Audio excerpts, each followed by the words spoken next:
Let's dive into fire. Or wait, that doesn't sound very good. On second thought, let's just huddle around the fire, maintaining a good, respectful distance from it as we admire its pros, cons, and weirdnesses that it gives to us in our lives. You see, fire is an interesting thing because, like water, it gives life. And also like water, which can drown you, it takes it away. Unlike water, in fact, opposite to it, in fact, where water often gives life, and more often gives life than takes it, it seems that fire more often takes life than gives it. I cannot count the number of wildfire reports that I have seen, being a prior resident of California, that have those numbers scrolling on the bottom, all those tragic deaths as a result of this element. And yet at the same time there's this dichotomy because fire is still at the core of so many stories of human origin. There's Prometheus, who went and stole the fire from the gods so that humans could evolve. It's a mark of human advancement and technological advances. Those same technological advances that bring me onto your screen today. In so doing, fire kind of becomes this creationary force. Something that water kind of is, but I would argue is less of than fire. So in a way, water can sustain, but fire can create and destroy, which is very interesting to me.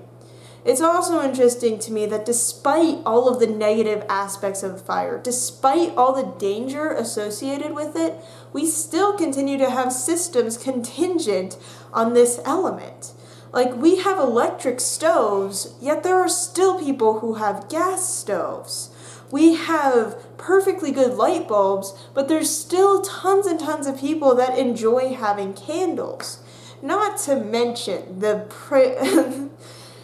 amount of fire that is in camping. It is downright prevalent because no one is going to go into a campsite and gather around a nice electric lantern. Or at least I think that time is a few hundred years in the future. The fact is that fire, despite being such a destructive force, is still quite a factor in our lives today, which is kind of stumping, to be honest. One of my most memorable experiences with fire was when I was a very young kid in about elementary school. I was over at my friend's house and we were playing a game with the stuffed animals. One of those games where you kind of imagine the life into them and play out these little stories. Nowadays, I can't remember what that story was, but I remember as I was playing, I started smelling something, and it smelled like barbecue. And it smelled like barbecue that was coming from inside, not outside. So I go ahead and I get up and I'm like, I think that something's on fire as a very little kid. And I go ahead and I open the door to the area that I smell it from, and the flames just kind of come at me and I'm like, oh shit. You know, I kind of freak out and I'm like, there's a fire, there's a fire. And you see all of the people in the house go ahead and come and they're like, oh my God. And we all go and we get out of the house. But then I'm standing next to my friend who suddenly starts crying and they say, I left my favorite toy in the fire. He's still in there.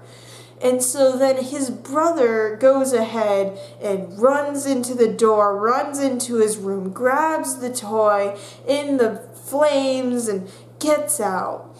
And to this day, that memory of going home and going to my parents and just kind of crying over the destruction of that fire and that impact that that had on me was very ingrained into my being.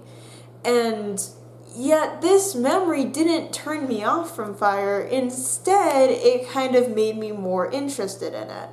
When I got into Pokemon at a very young age and I had to choose between the 3 types, which are water, grass, and fire, in this case it was Pokemon Diamond and Pearl version to be specific, it was Turtwig, the grass type, Piplup, the water type, and Chimchar, the fire type.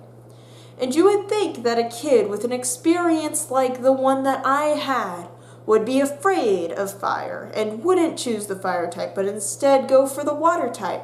But no, for some reason, fire instead interested me so much with this destructive potential that in a game, which I knew from a little bit of watching, had to do with going and battling your opponents, I decided that fire would be the best choice. And so I did. I chose Chimchar. I named him Chum, which was a word I just had learned meant friend. It is not after the Chum Bucket. Do not comment that down below. And I just kind of went on with that. And I really enjoyed playing with him. So for the rest of my Pokemon career, I just chose fire types. It didn't really matter to me if they were like a pig or a fox or whatever. I would choose the fire type. It was just no option. It would always be the fire type. Even when I started watching shows like Avatar: The Last Airbender, and they started talking about like water, earth, fire, air, still, the fire type intrigued me. Even though it was the embodiment of evil, there was something about that fire type that just seemed so appealing to me. And that has continued through the years. For whatever reason, despite traumatic experiences, I have still been a fire fanatic in all forms of fantasy. And that, I think, is a good representation of the human race. You see, fire is something that is destructive. It's something that we know is dangerous and could tear everything that we've built apart in a second. And yet that is intriguing. The ability to embrace the power of such a destructive force and to use it for good, for creation, for survival, is such a driving and inspiring idea that humans have continued to do this despite the dangers that fire could cause. And we have chosen to make fire our proverbial element of choice in many things where it probably shouldn't be. And we have continued to let it pervade our society long after it has been outclassed by electricity, its older brother. And this, I will never really understand. All I'll ever understand is that fire can destroy grass. And it can destroy steel, and it can destroy bug, and it's a very good type for Pokemon. So that's what matters to me. And, yeah. So that was my little talk and story about fire. I hope you guys enjoyed it. Please comment down below if you've had any fun experiences with fire or where you have chosen fire in your life, or if you're a water, grass, or some other kind of person. I always go by Pokemon types. That's just my past coming to haunt me. Go ahead and comment that down in the comments below too, and I will be sure to respond to it. Anyways, I hope you guys fly high and enjoy the ride down, and have a great day. Goodbye.